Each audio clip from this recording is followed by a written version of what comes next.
Hi, ladies and gentlemen, a very, very warm welcome to you. Today, I have with me Jatin. So, Jatin is just 20 years old. He's from Bangalore. And Jatin got started with internet marketing, with sales when he was 17 years old.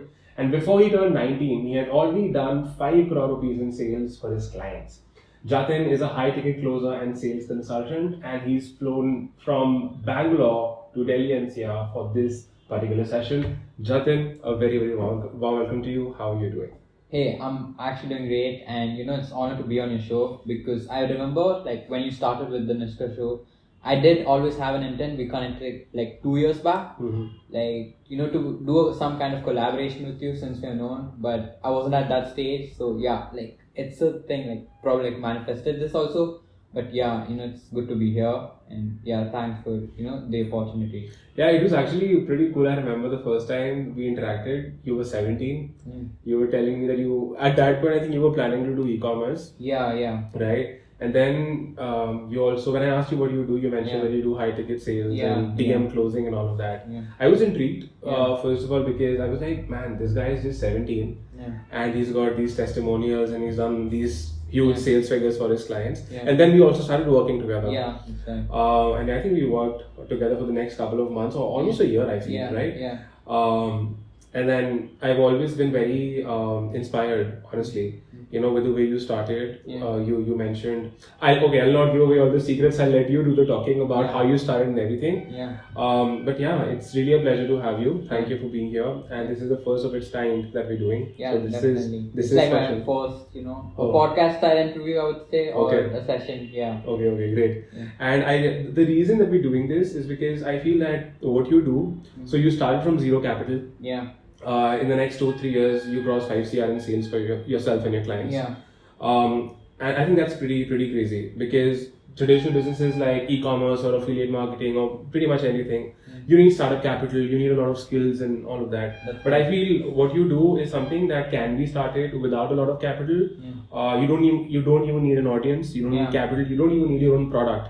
And I think a lot of people who don't really have a huge capital, don't really have a product, they can learn from your story, they can learn from what you do and actually start making money, actually start building a business around this.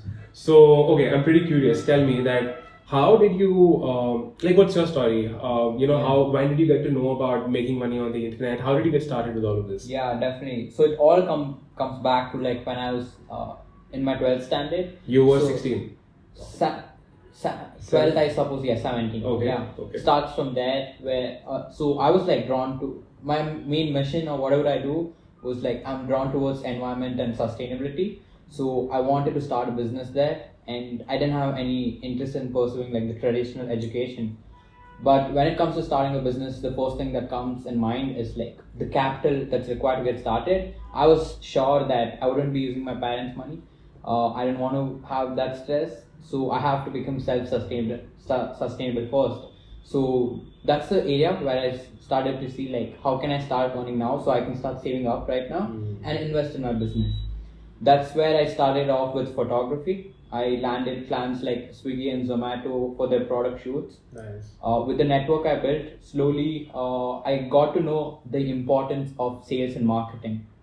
Okay, so that's where like sales actually came. The skill sales, it's like completely underrated and misunderstood by the society the way it's put up. But the fact you realize everything is sales, right? The doctor, one doctor gets more patients than the other because the doctor is good in branding himself, putting out there. That's nothing but sales.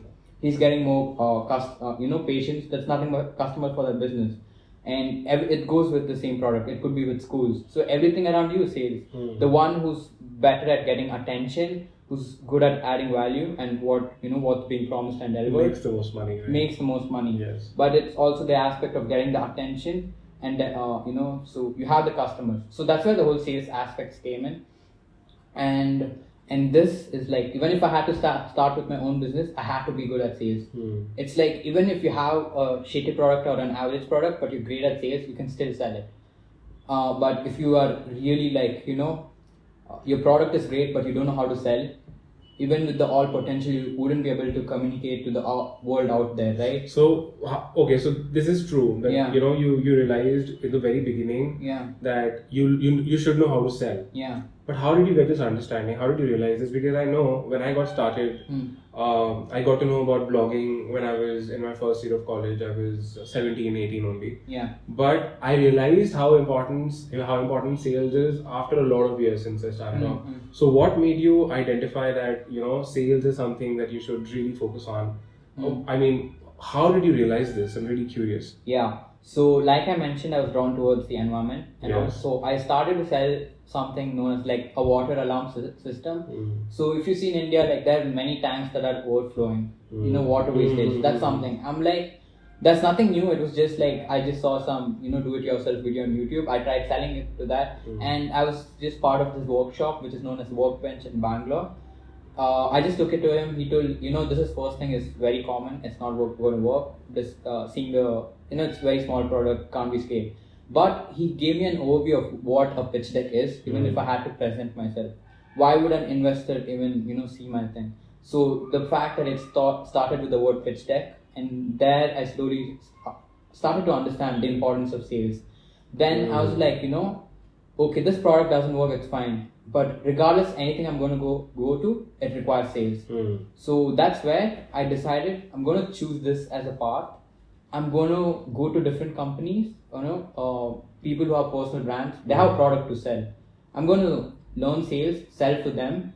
Everything is going to be performance based. The more I sell to them, the more money I'm going to make. So there's unlimited cap. Like it's entirely based on my performance. Got you. So that's how I got started. Great. So what you're telling me is that you had interest in environment. Yeah. You mentioned the overflowing tank issue. Yeah. And you built something, right, to control that problem. Yeah. And then you went to someone you felt would be able to help you, and then that person told you about pitch decks and all of that. Yeah. So you were just following your genuine curiosity because you wanted to, your genuine curiosity for the environment. Yeah. And that's how you got to know about pitching and sales, and then that led to, you thought that, fine, what if I do this for other people, I don't have to have my own product. Yeah. And I'm assuming that's how you got to know about appointment setting and DM closing. Yeah. So just to give you a breakdown, like people who are listening for the first time. So every business has one standard thing. It needs customers, and so that's the lead gen part, people getting to know you, and it needs like a sales process where you're able to close these people. So appointment setting, lead gen is where you're getting the people. Sales closing is a skill where you are able to communicate efficiently and persuade them ethically on why they must choose to work with you. So these aspects come in all in all businesses. So that's where I got started with. I give this huge credit to like my early mentors from whom I learned, like Dan Locke, Jason Capital, Jeremy Miner. They taught sales, and even it's like, everything with sales, like it's there on YouTube. You can learn anything. So you learned all of this stuff from YouTube? No courses? No, like these guys have beginner courses, like freebies, but the most of the thing, like I can tell, it's there out on YouTube all free. For free. Okay, even if you say a course, like it's basic common sense, like even if that's a course, you can just go type it for free. If you get few videos, learn it. But everything you can get it on YouTube and books. Yeah. So there are many great sales. Information is free. And this is pretty cool because I receive a lot of DMs from people. Yeah. And they say that I don't have money, so I cannot invest in your course, or I cannot buy what I want to buy and all of that stuff. But what you're saying is you learn pretty much everything from YouTube for free. Yeah. So when you say that you want to give credit to your mentors, you haven't even met them, and it was all free content, right? Yeah. That's pretty cool. So, I think people should learn a huge lesson from this, that, if you want to learn something, just fucking go and search on Google, search on YouTube, and that can actually change your life. Yeah. Okay. So, and then, now tell me something. This is clear. A business needs leads, so you need an appointment setter who kind of books appointments, let's say a lead generator, and then you need a closer who talks to these leads and closes them on the call or on DMs, chats or DMs, right? Got it.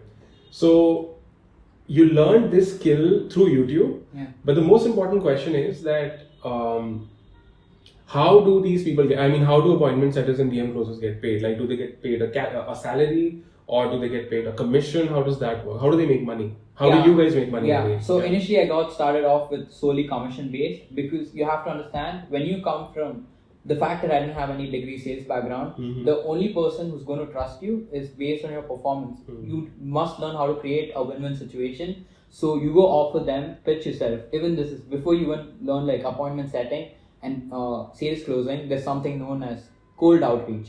That's something everyone needs to get good at. If I need to raise capital for a business, I need to be good at cold outreach to reach out to this one specific investor who can change my life.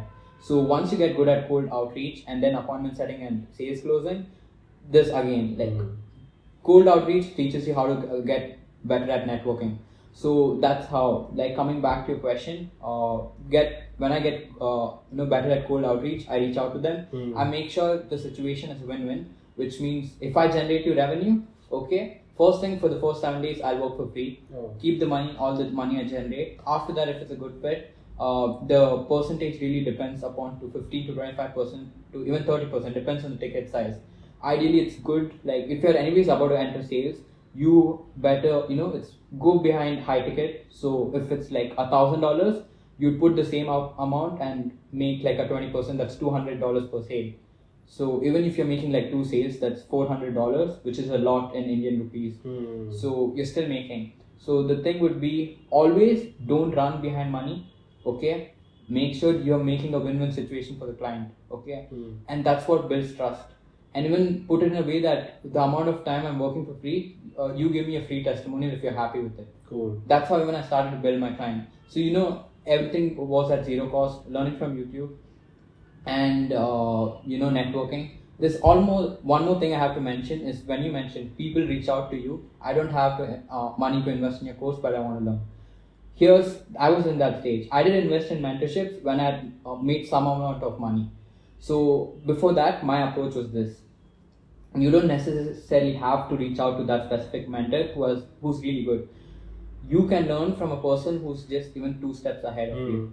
So what I did, like with sales, search for more sales reps. Reach out to them. Okay, they have more industry experience. Same thing goes with videographers or coders, anything. You don't have to go to a person who's 100 steps ahead of you. All you need to catch hold of that one person, learn from them, everything that could help you get further.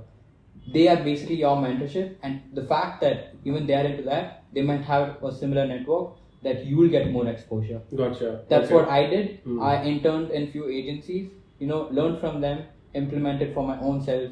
So it's a learning curve.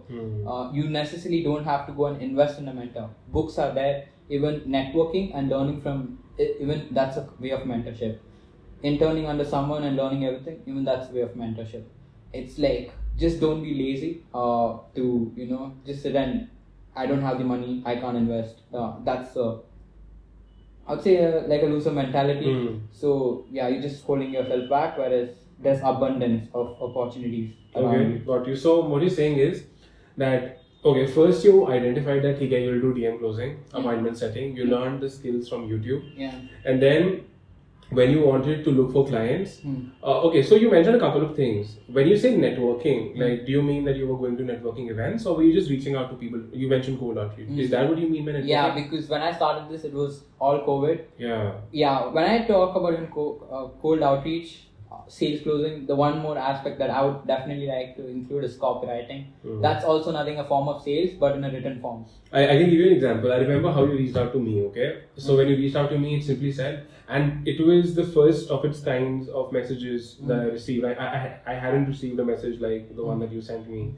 It simply said that, hi, I'm a sales closer, and I help people close high ticket sales. And it sent something. It meant that I'll work for you for free for 7 days.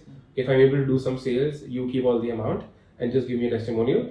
And after 7 days, if you feel that you had a great experience, we'll talk about working together, something of that sort. And I was like, this is cool. And then I got on a call with you and everything, and I was like, this is cool. Like, this is pretty good. And it actually made sense to me because I wasn't paying a salary. I wasn't really risking anything. Yeah. I spoke with you. I trusted you, and I was like, fine, let's do it. Yeah. And then when we started working together, of course, we saw the sales coming in. I was like, wow, man, like, I haven't put in any money and I'm getting sales from this guy. So it just builds trust and credibility. Yeah. And then eventually we partnered and we thought about, okay, this is how we're going to share the profits and everything. Yeah. That's pretty cool. Yeah. Now, You also mentioned you worked with agencies and stuff. Tell me more about that. Like, what kind of agencies? Yeah, these were, again, it depends. Like, if for me it was sales, where the agency was working with business coaches and consultants. So I picked that agency.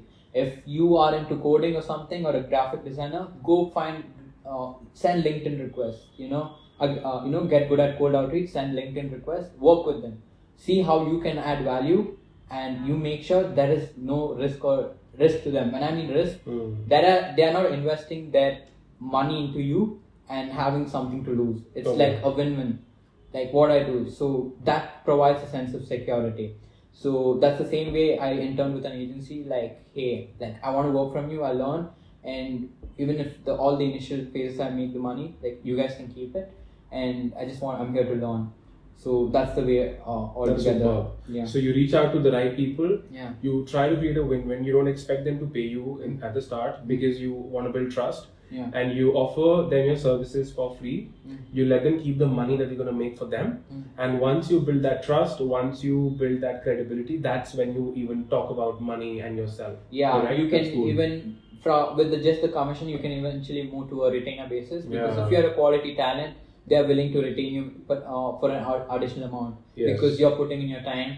So that's the time. That's super, because not just with appointment setting and DM closing, people can do this with Facebook ads. People can do this with graphic designing. Yeah. They can do it with photography as well. Yeah. That if someone's launching an e-commerce brand, then I would click pictures for you for free. You keep it. Don't pay me. If you like it, let's do the next project together. Something of that sort. Because it's kind of like you're investing your skills and you're investing your time into this particular brand or that particular person. And if you do good work, it's just going to come back to you. Yeah. Okay, tell me something. Particularly with appointment setting. So we'll add links to your recommended channels in the description so that people can learn appointment setting or DM closing from there.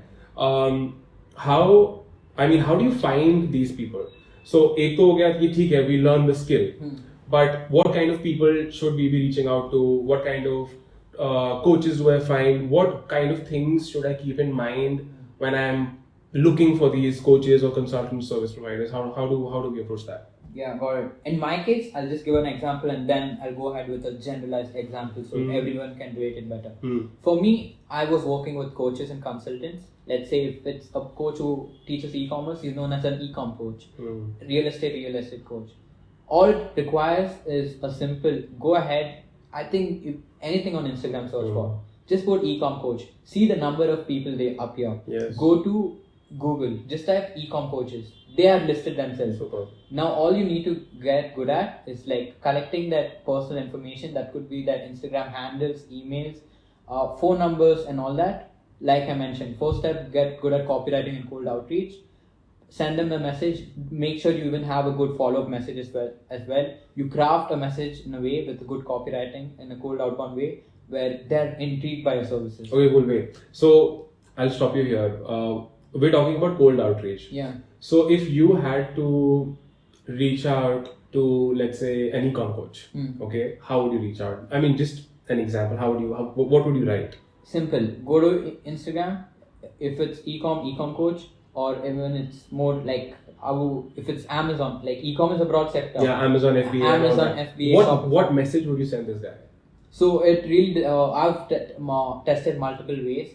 So the first thing is always to make sure a message what is in it for them. You're not going to waste their time. And the other two elements, be creative. I use voice notes that increases the conversion. Yes, it makes you curious, Yeah, I understand. Yeah, the first thing for my thing, it's always like, again, I've learned this from a lot of coaches and tweak my messages again and again. But all that comes is making the offer irresistible.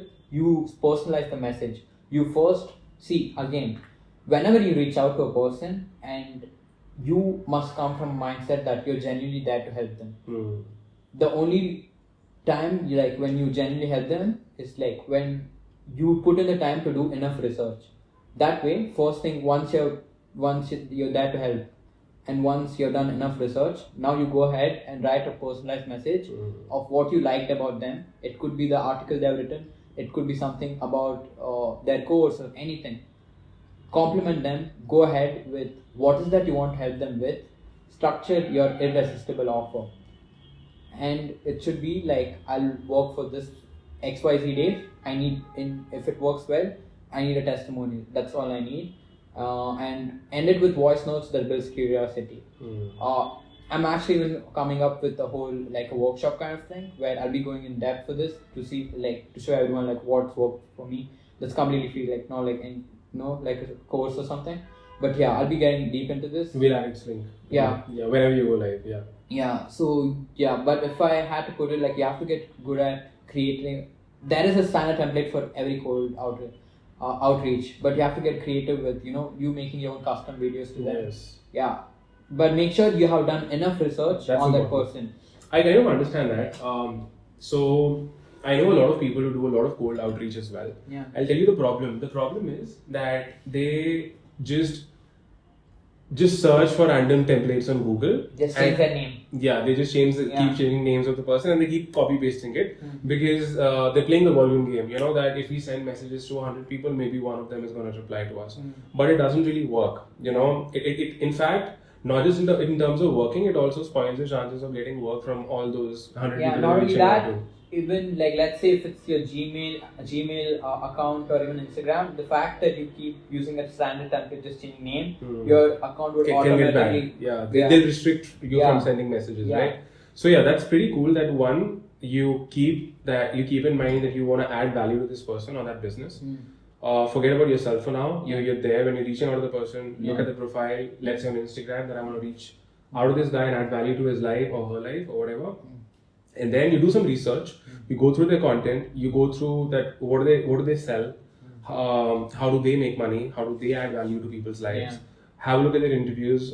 Read their content, and whatever you vibe with, whatever you like, genuinely just share it with them. That hey, I just got to know about the digital, let's say I got to know about this program of yours that you sell. Yeah. Do you know the problem that I see with a lot of people who do cold outreach is that they find some random templates on Google and they just keep changing the names and everything and they keep reaching out to people. They play the volume game wherein they feel that we reach out to 100 people, maybe one person will reply to us. But I think when they do this, they are actually spoiling a lot of business potential opportunities from all the people they're reaching out to. Yeah. So what you mentioned, I really like it, that first, when you're reaching out to someone, don't reach out to them. I mean, you're reaching out to them because you want to do business with them. But instead of keeping that in the forefront, you should ask yourself that how can I genuinely serve this person? How can I add value to this person's life? Because everything in life is an exchange. If you don't add value to someone, you cannot expect them to give you value through us. Let's say by value, I mean it could be a salary, it could be a commission or whatever it is. And I think this is very different as well because most people out there, they just care about themselves and they don't know what they're doing. So one, go with the mindset that I want to add value to this person's life. Two, research about the person. Read their blogs, go through their Instagram content, go through their highlights on Instagram, see if they're on YouTube, have a look at their LinkedIn, have a look at their websites, understand what are they selling, understand how do they sell, maybe spy on their ads by going to their Facebook pages or whatever. Understand them, and then whatever genuinely clicks with you, whatever you like, whatever you appreciate, just mention that when you're reaching out to that person. In a very small paragraph or a very small message, you don't have to write like long chittas and long paragraphs. That hey, I just went through, did this, and I think I really liked the way they did this. And don't make it, don't just say that, that I went to this article, it was great. I mean, don't make it too obvious. Yes, that I'm just playing around. Don't do that. I mean, this is one advice I'd like to share with everyone because I know people who do this and I've heard from them that it does not really help, right? So you genuinely want to say something that's relevant and then you make an offer that you mentioned that, hey, a win-win. But and a bigger win for them in the beginning. That hey, I can help you. Let's say if they sell books, I can help you sell more books through appointment setting or let's say DM closing, whatever. And for the first 7 days, for the first 10 days, whatever sales I get, you keep it. I don't want anything. And after 10 days, if you like my work, just give me a testimonial. And if in case you like working together after that, we can have a conversation later. But for the first 10 days, I just want to add value to your business, something of that sort. So this whole template, you've given like a copywriting course in these few seconds. In these few minutes. I think that's pretty cool. So what has your average closing rate been? Have you ever calculated that when you do cold outreach to get clients? How does that work? Like, do you have some numbers? Okay, so when you mean a closing rate of how many messages, how many clients you get? Yes, okay, this is like one interesting framework. Like, I've specifically kept this for the workshop because, okay, I'll just tell it. Like, one of the most highest. Like, and by the way, this workshop is free, right? Yeah, it is. Like, it is all free. Yeah, all free. Huh. Yeah. So basically, it's people might find like not to be true, but it's been close to 80% with the specific template I follow. It's one is like sort your messages out. Never send an entire block message. The moment anyone sees like an entire block message, they skim through it. Send like like Jason Capital says, like a 5-year-old girl texting. Block. That segments the message. Format being personalized first. Know what is in it for them that they're going to get if they work with you, and what is that you require from them. Like, why are you doing it? It could be a free case study, something. That's one thing. So, and once you end with voice notes, this is something I've given an overview. This has the most highest response rate, and every time I've sent this, I got on a call with the client and I've closed them. Super.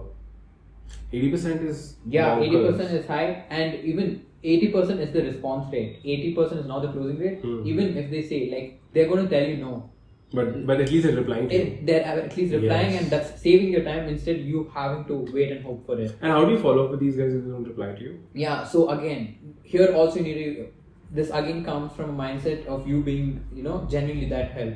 See what is that they need in their business, okay, that they need help with, and you draft a follow-up message like, hey name, I saw this is missing, make this simple tweak, this would work better for you. Super. Just be in mindset of adding value, because that's the way. Like, if I see a person who's just adding value to me and who still hasn't gotten anything but still is adding value inputs and helping me out, why wouldn't I this trust is fire, man. Like, this is so good, because usually the way people follow up is they would send question marks and they would say, hey, did you read my message, and all of that. But I mean, that's weird. Like, if the person had to reply to you, he would have replied in the first place. But this is pretty cool. Like, if let's say I am finding someone on Instagram and I know they're creating reels, so what I could do is, maybe I could, even if I don't know about reels, I could just find some tips that people could use to create better reels, and then I could say, hey, there's this one thing that I noticed, your hooks, the first 3 seconds of the reels could be better.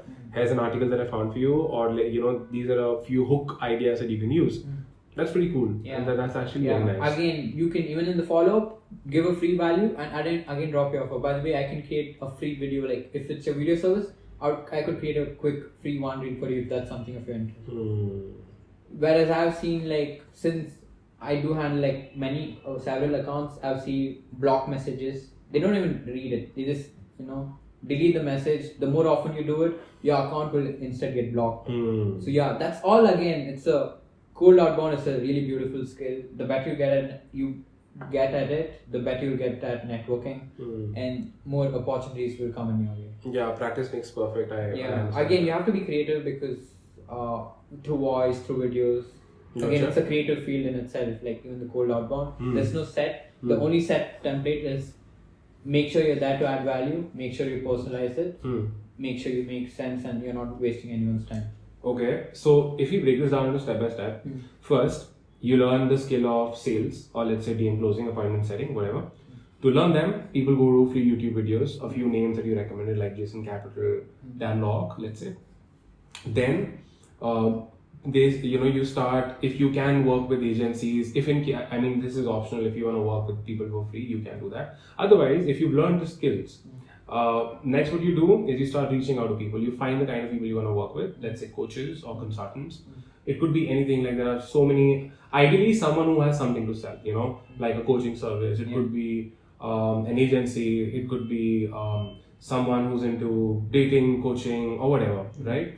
What kind of people have you, or what kind of people do you think people should find?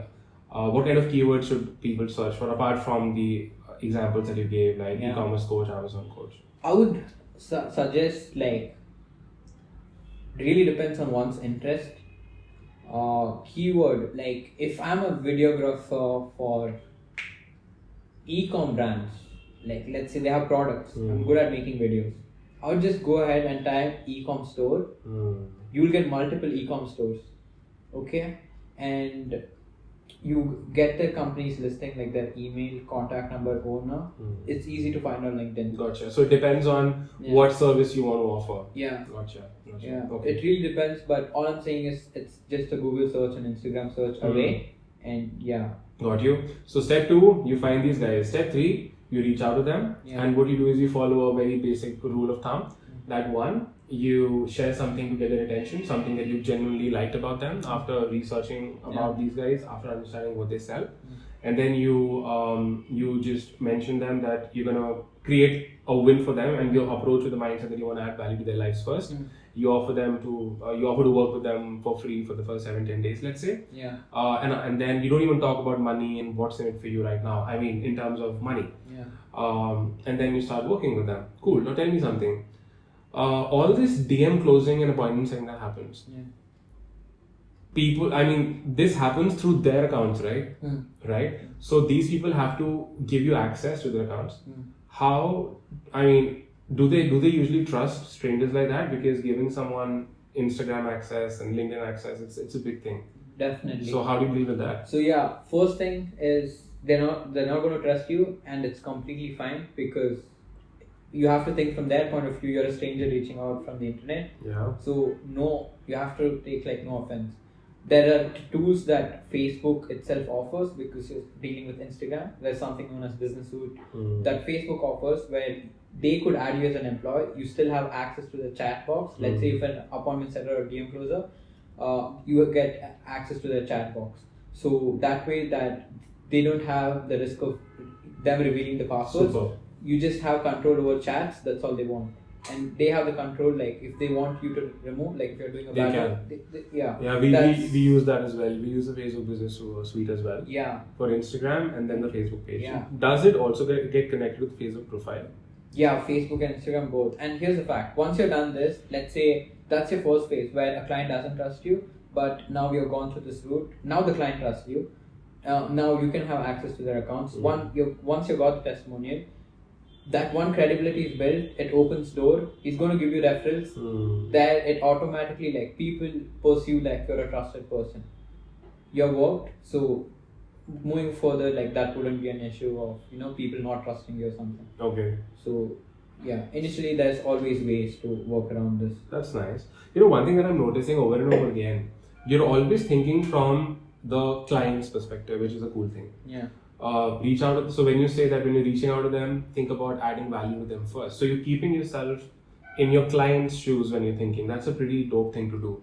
Same thing when it comes to when I asked you about getting access to their accounts. Again, you thought about that, okay, if someone reaches out to me like that, will I give them access to my accounts? No. So this is one huge thing that people can learn, that when you want to do business with someone, before you say anything, you want to start thinking from their perspective. And you want to think from the perspective that how can I add value to this person's lives. That's pretty cool. Okay, what is the average profit share or the commission that you get when you sell for these guys? So it's ideally 15 to 20% on anything that's above $1,000. The lesser the ticket size gets, the more the commission increases.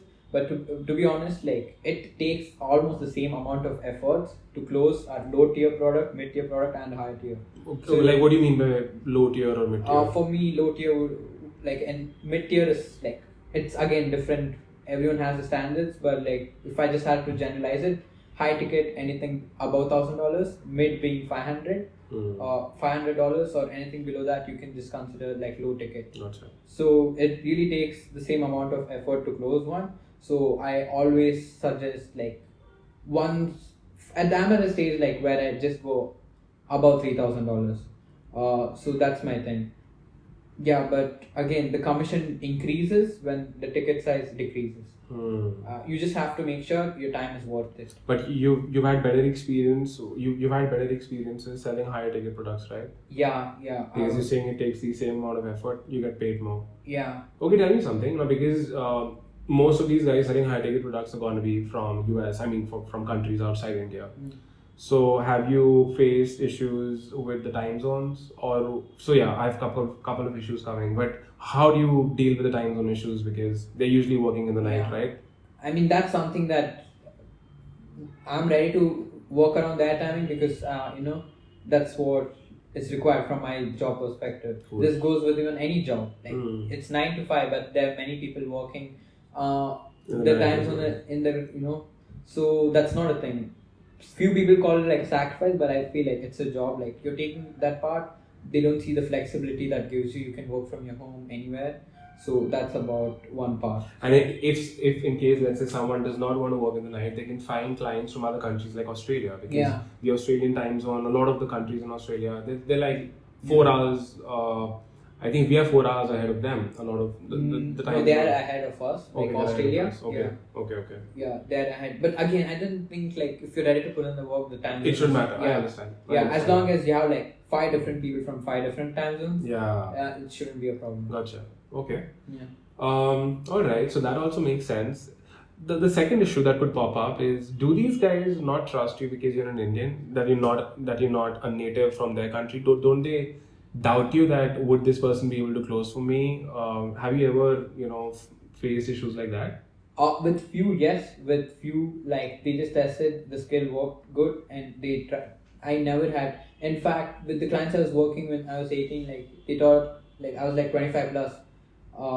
So first thing, as long as you're delivering results, no one's going to question your ethnicity, nationality, or anything. Super.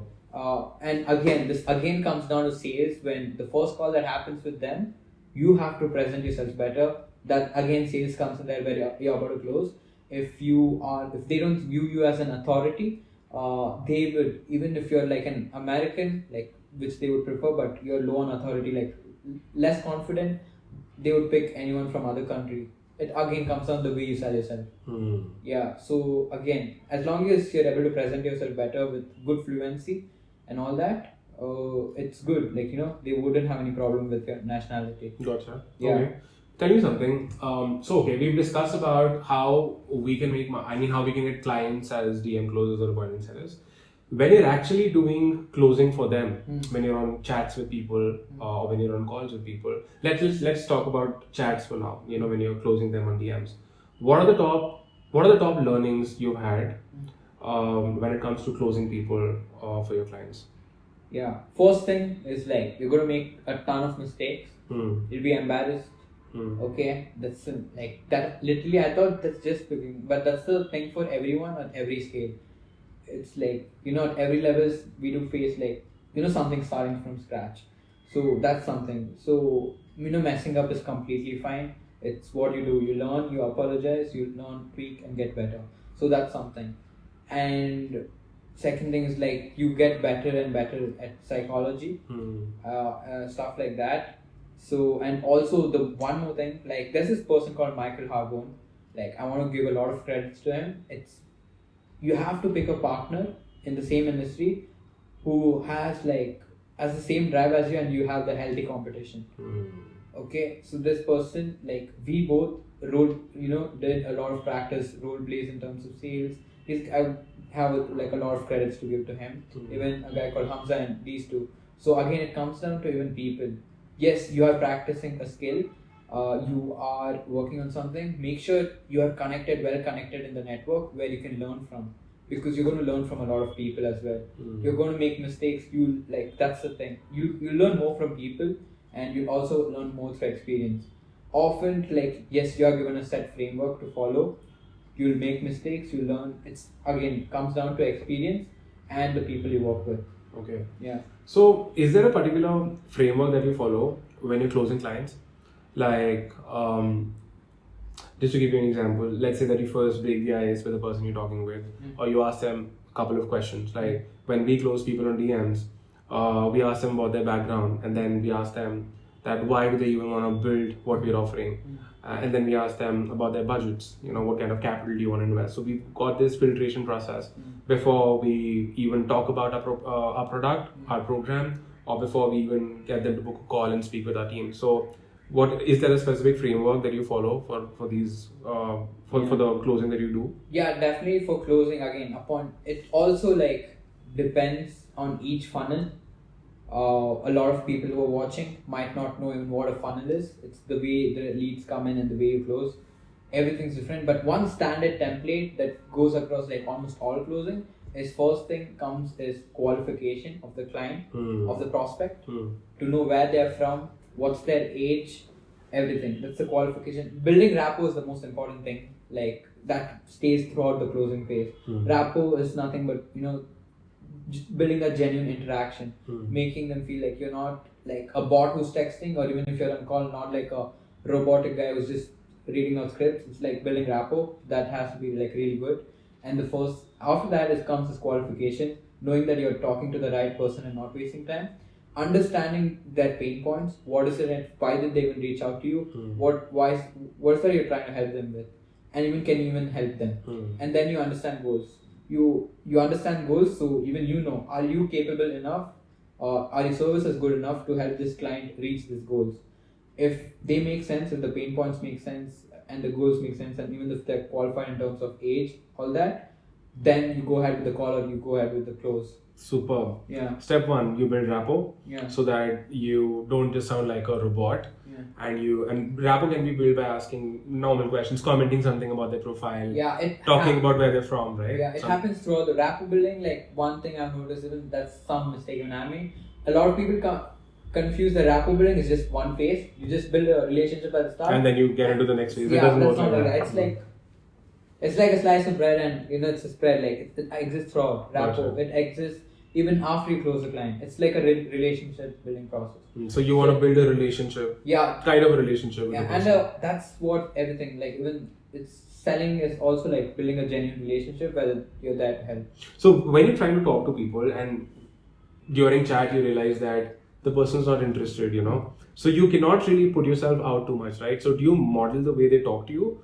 How do you deal with that? If someone's not interested, if someone's just giving you one-word replies, you cannot just keep sending long messages to them. Yeah. How do you deal with that? So that's why I mentioned the qualification is the first part. We try opening them up like through deep questions. It's different cases, different scenarios. If they're still like, we do have like certain criteria set, because at the end of the day, when you're putting in time, if they qualified as hot, warm leads, you close them faster. If they're not ready to open up, being too egoistic, like it wouldn't be a good fit for business either ways. If they're not ready to open, you've tried your best, you put in 100% in the right way, and if they're still the same, it's not even worth your time to go ahead and close. Super. So it's a mismatch anyway. It's like, approaching a girl, she's not at all interested, you're trying again and again and again, yeah. She's not interested, and it's not going to work like that. So you have to be a suck londa, right? Yeah. Okay, that makes sense. Yeah. Okay, you give your best, but it doesn't mean that you want to praise, praise the person like that, or just bow down and... Yeah, you don't have to be desperate, because you don't have to be desperate. Yeah. Okay, cool. Okay. That's pretty cool as well. So we've spoken about how to get these clients. We've spoken about building rapport, and then you spoke about qualifying. And so getting these clients is one thing, and then working for them is the other thing, right? So when you work with them, you build rapport, you qualify them before you actually make you add a call to action like a sale or a call, to get them to book a call with you. Cool. But the overall, so what I'm understanding is that, one, you want to think from the client's perspective, no matter if it's your client or if it's that person's client. Yeah.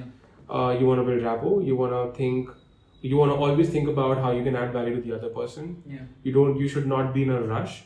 You should not offer a call, or you should not even talk about your product if the person does not seem qualified. Yeah. And if someone's not really paying heed to you, if someone's not replying to you properly, even if you've given your best, if someone's not opening out, it's totally fine to let go of that person, and just maybe you can directly say that based on the conversation, I don't think so that you even need this, That's superb, man. I think you've kind of summarized a full course in this summary version, the whole detailed workshop, I'll definitely release it soon. But if I have to give an exact a step-by-step roadmap, regardless, I know we have discussed a lot, but if there are few steps, first thing is working on the mindset.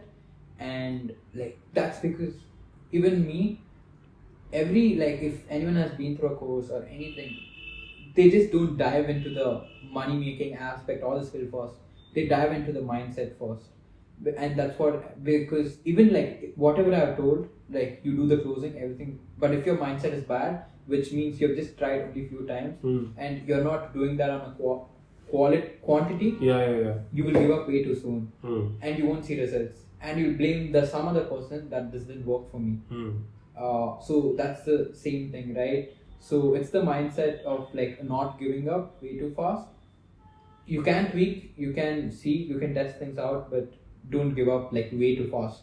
It's not like you send 30 cold DMs and you just leave saying it didn't work. So working on the mindset, and also pick like you genuinely must understand, because I work with people of my age, like the businesses like they try to build or even they think of, few are valuable and few are not at all valuable. Like when I mean value, it's either saving someone's time, it's either saving someone's money, or both in some cases, or it's making their life easier. Like even a detergent powder makes your life easier, phone makes your life easier, a bottle has a value of containing water. Yes. There are some services which are not at all required, so that's where they don't sell more, scale more, and people don't find value. So if you're going after a skill, make sure there's enough demand that people are willing to invest in that, because otherwise you will invest your time in learning something that's not at all useful to the marketplace, because it's exchange of value. Once you feel that you got the value proposition right, your mindset is right, that you're genuinely there to add value and help people, and you're not willing to give up, go ahead and learn basics of copywriting, go ahead and learn basics of sales, and then cold outreach, as I mentioned, step by step, and apply, use Google, use YouTube, like to find leads, LinkedIn. Okay, and you have now the contact list through all these copywriting, sales aspects. Now you know that how to network with people. Even you have got the skill now, which is valuable.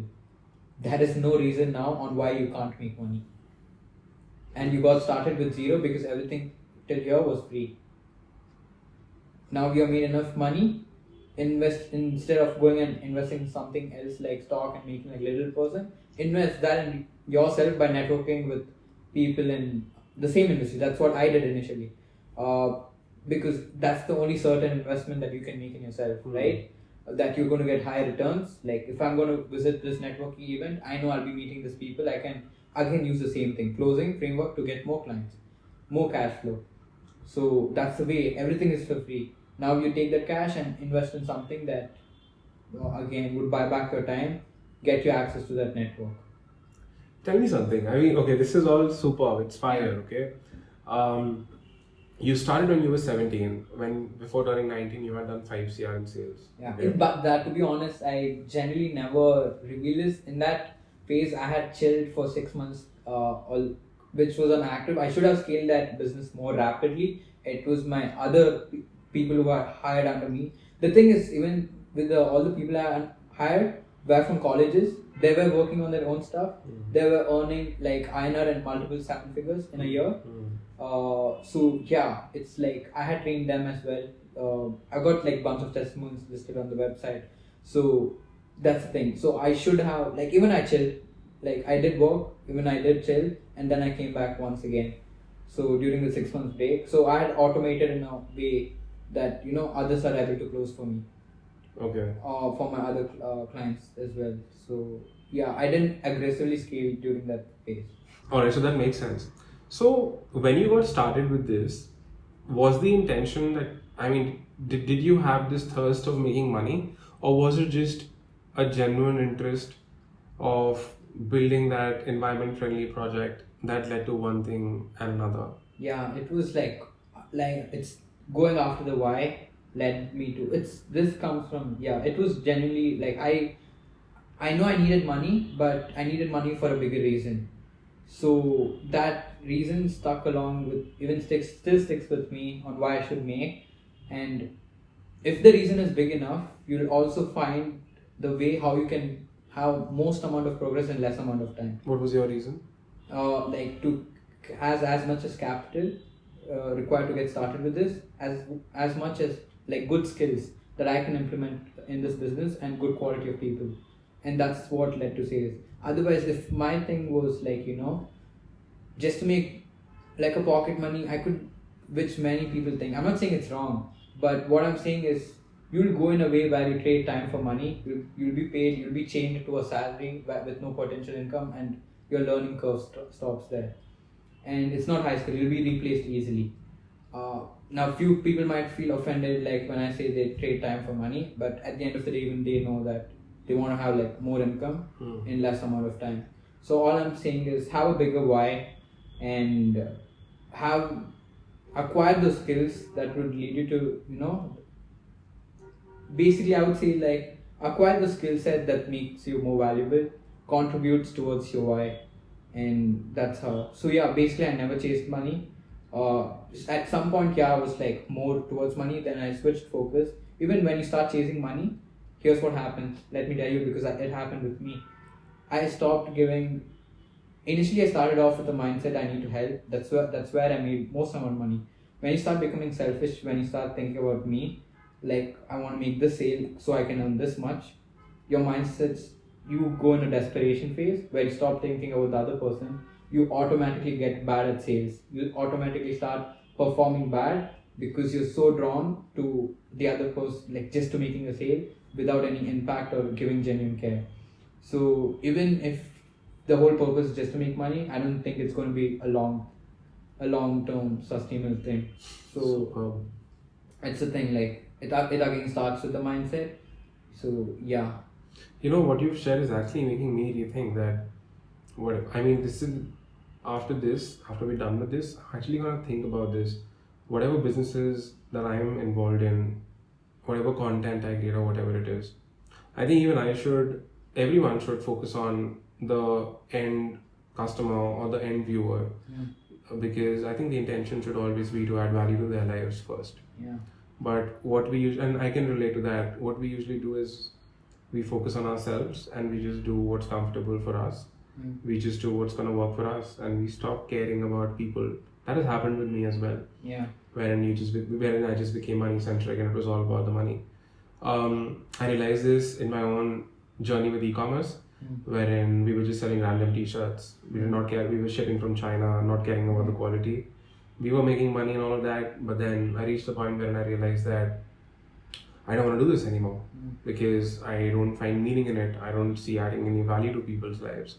And that's when in 2021 we started Calvin Ross, the brand that I'm currently running. And a similar thing also happened with the coaching business that I run. So I understand. Yeah. And that's pretty valuable. Yeah. I mean, even if you don't pay attention, the market automatically, even your habits automatically start reflecting. Like, hey, you don't care enough, so you're not going to get paid high enough over here because you're not adding value. Yeah. If some people will do in short amount of time, but it's going to be short, and even it might even clash back, people would come against you because you haven't provided value enough. So yeah, it's like a mix of both.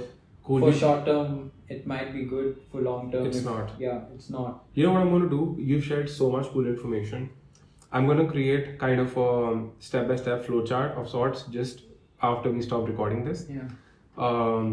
Kind of a step-by-step process showing how people should approach DM closing, appointment setting, and also the top things that I have learned from this conversation.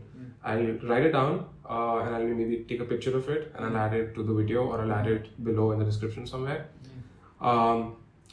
Just a reminder for myself. But yeah, it's been really awesome knowing from you. Thank you for sharing whatever you've shared. Now, before I say anything else, is there any tip or any advice that you want to give to people listening to this? I would say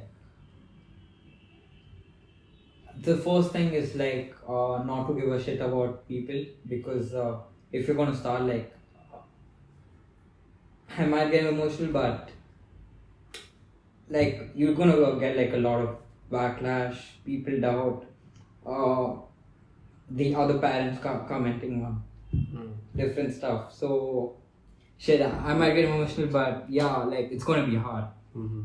But yeah, you just have to stick to it.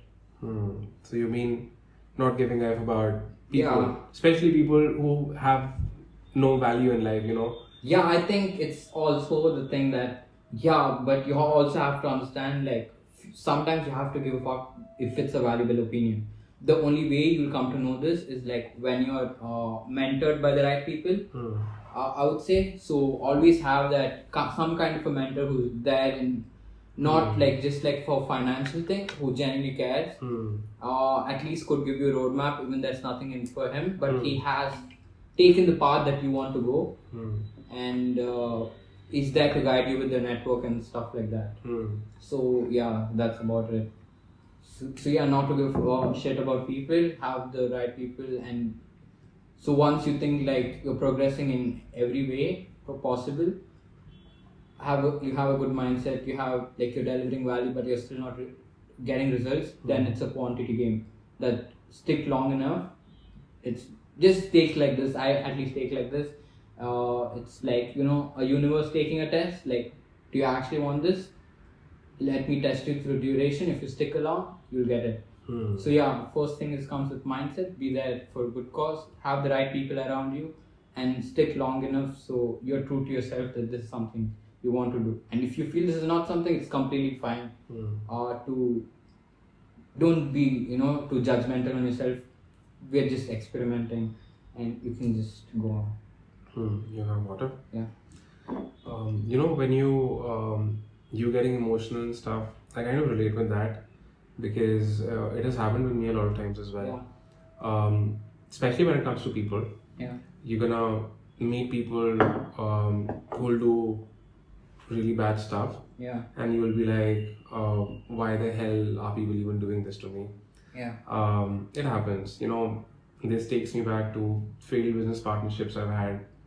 All the weird stuff that has happened, I've literally cried myself so many times. Yeah. People would want you to give up. People will. I mean, I read this in a book. It says that people play status games. They're trying to build their credibility. Not even credibility. Yes. Their opinion stronger. Yes, they're trying to build status by using you. Yeah. You know, and it's bullshit. And they're playing a game which will give them negative returns. Like, what returns will they get? Nothing. Yeah. You know, the other day, a couple years back, I saw someone creating a shitty video about me. It was the first time I saw someone doing that. And I was taken aback. I was like, why? I mean, it was illogical, baseless, but it did affect me. Yeah. But then through my friends and mentors, I realized that it doesn't matter. It took me a while to realize that maybe, you know, this person's nothing to do and he's just doing I mean, imagine someone who does not even know me, he just finds me on the internet, creates a video about me, which is baseless. I can just imagine that the person has nothing else to do in life. You know, he's so negative. And he's got no returns. He's not made any money by doing that. He's not got any value. But he thinks that he's gaining status, that, you know, that I'm sharing this stuff with you, and it's all bullshit. And that's when I realized that life is very short. Yeah. And you should not really care about people. I mean, only care about people who you would take advice from. Yeah, like they have been in the stage where that's what, like, yes, they walked a path that you are about to. Yeah, people you love, people who you respect. I think those are the people who should matter to you the most. Your family, your friends, who you genuinely connect with. Sometimes even your friends mess up. You know, a lot of times people you trust a lot, even they mess up. And I feel it just shows you their true colors. That even after so many years of friendship, if this person can go down to this level today, it just talks a lot about that person. Actions speak louder than words all the time. So it talks a lot about the person, and I think it's just the universe and God giving us lessons. We learn from it, we become stronger. Whatever doesn't kill us makes us stronger. And we just keep moving forward with it. Yeah, I think the those three things I mentioned were for the good aspect, like you going in the right direction to make sure, you know, having mentors, a valuable skill set and all that. The one thing that I've personally done to myself, which would automatically destroy, is, this is with everyone, is you start comparing yourself with others, and that's the time you become more unhappy. Yes. And that's something I believe everyone faces that. It's just to suppress that feeling of don't compare yourself, because if you're going to compare, because there's always going to be someone better than you in the same age group, might have more money, better relationships, or it's like not to compare or get into the race of having resources. It's probably like, it's something like I still tell to myself, you know, be better than what is usual, but still that, you know, the comparison thing comes. It comes up, I understand. It comes and goes. And you know what? I think comparison is all bullshit, you know, because like, what is the point comparing myself to someone? I mean, he's like the other person that you're comparing yourself with, that anyone compares themselves with, is coming from a different family, is coming from a different background, has a different nature, has a altogether a different DNA, has different experiences, has had, I mean, that person's story is maybe, and if you compare yourself to that person, don't just compare and think that this person has these results or these outcomes.